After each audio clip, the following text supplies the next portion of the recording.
The memory of that night still sends shivers down my spine, a chilling reminder that some horrors are too real to be ignored. It was a cold, moonlit evening when my friends and I gathered at Hollowbrook Manor for what we thought would be a fun and carefree sleepover. Little did we know, we were stepping into a nightmare that would forever change our lives. Hollowbrook Manor was an old mansion at the outskirts of town, surrounded by a dense forest that whispered ancient secrets. It had been vacant for years. Its eerie reputation kept us from exploring it until that fateful night. With flashlights and sleeping bags in hand, we entered the mansion with a mix of excitement and apprehension. The air inside was damp and heavy, and the room seemed to swallow our feeble attempts at lighting. We explored the ground floor, laughing nervously as we swapped ghost stories and speculated about the mansion's history. As the night wore on, unease settled in like a thick fog, making us second-guess our decision to stay. We decided to set up camp in the grand ballroom, its once opulent chandelier now covered in cobwebs. We joked about the place being haunted, but deep down, an unspoken fear lingered in the shadows.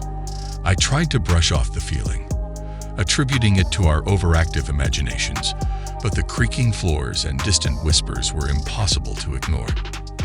As the hours passed, sleep eluded us. We huddled together, clutching our flashlights like lifelines, our ears straining to catch any sound that wasn't our own. It was then that we heard it, a soft, mournful melody drifting through the air, as if a ghostly pianist was playing in some forgotten chamber.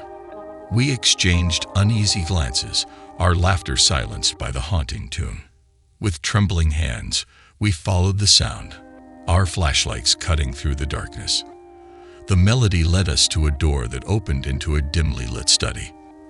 There, a grand piano stood, its keys moving with a ghostly touch.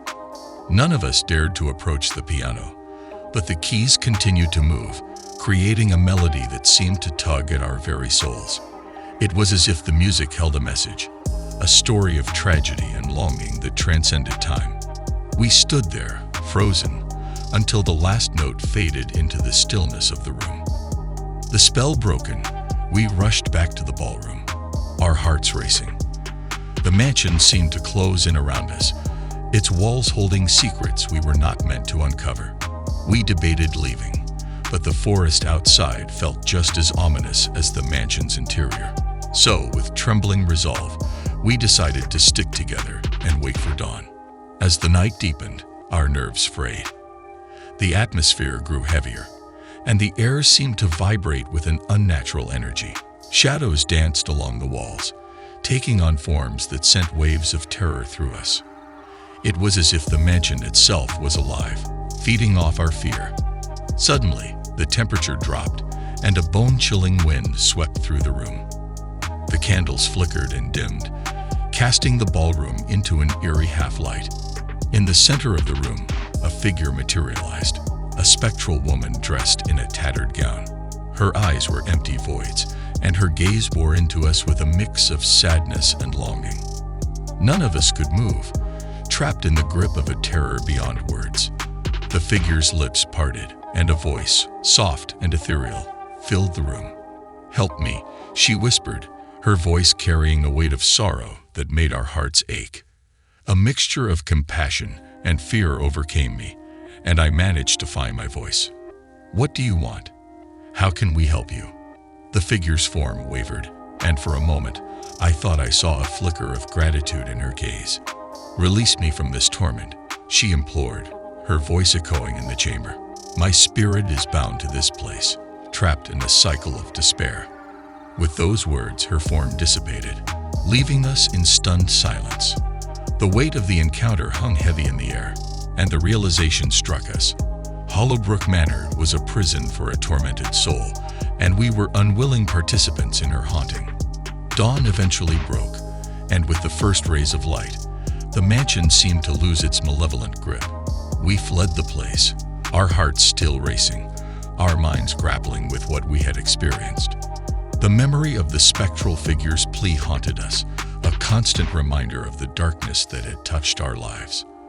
We reported our encounter, but the authorities found no evidence of the haunting. The mansion remained vacant, its secrets buried within its decaying walls. My friends and I went our separate ways, forever bound by the terror we had shared that night. Years have passed since that sleepover, but the memory of Hollowbrook Manor and the tormented figure that dwelled within still lingers in my mind. The experience changed the way I view the world, a reminder that some mysteries should remain untouched, and that sometimes the scariest horrors are the ones that are all too real.